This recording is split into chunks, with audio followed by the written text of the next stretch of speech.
नवादा में लोकसभा चुनाव के पहले चरण का मतदान 19 अप्रैल को हुआ है, लेकिन जो परिणाम निकलकर सामने आए हैं वो काफी ज्यादा चौंकाने वाले हैं। जी हां, ये बात मालूम चला है कि नवादा में इस बार केवल 43% वोट पड़े हैं। पिछली बार का जो आंकड़ा बताया गया था वो 49% था। तो ऐसे में कहीं ना कहीं एनडीए के को जो है ये इस बात से परेशानी जरूर हो सकती है। जी हाँ, बता दें कि जीत का दावा करने वाले प्रत्याशी भी काफी ज्यादा निश्चित नहीं है।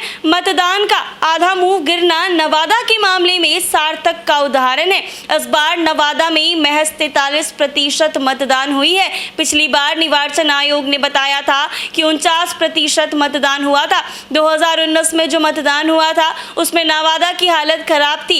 इस बार तो नवादा लोकसभा की और भी ज्यादा बुरा हाल है। पिछली बार 9 प्रत्याशी चुनावी मैदान में उतरे थे, जिसमें 7 उम्मीदवार की जमानत राशि भी जब्त हो गई थी। मतलब ये है कि 7 सम्मानजनक वोट भी नहीं पा सके थे। 2019 में भी एनडीए और महागठबंधन में आमने सामने की लड़ाई थी। इस बार भी 2024 की लोकसभा चुनाव में वही हालत है। इस बार नामांकन तो 30 हुआ, लेकिन मैदान में भाजपा और राजद दोनों प्रमुख प्रत्याशियों को मिलाकर 8 प्रत्याशी चुनावी मैदान में डटे रहे। भाजपा ने यहां से विवेक ठाकुर को मौका दिया है, जबकि श्रवण कुमार महागठबंधन से राजद प्रत्याशी हैं। वोटिंग के बाद लोगों का कहना है कि लड़ाई में किसी तीसरे की उपस्थिति बहुत मुश्किल है। मतलब 6 प्रत्याशियों की जमानत पर भी आफत है। इसके अलावा जीत का दावा करने वालों को भी पता है कि हार का अंतर भी बहुत नहीं रहेगा। मतलब कोई प्रत्याशी राहत में नहीं है। दोनों बड़ी पार्टियों के प्रत्याशियों की स्थिति ठीक नहीं है। जी हाँ, नवादा में इस बार का जो आंकड़ा निकलकर सामने आया है वो काफी ज्यादा चिंता की बात है, क्योंकि जो आंकड़ा परिणाम देखने को मिले हैं वो ये है कि कुल 43% वोट इस बार नवादा से मिले हैं। पिछले बार का जो आंकड़ा था वो ये था कि 49% वोट पड़े थे, लेकिन इस बार कुछ खास वोट नहीं पड़े हैं।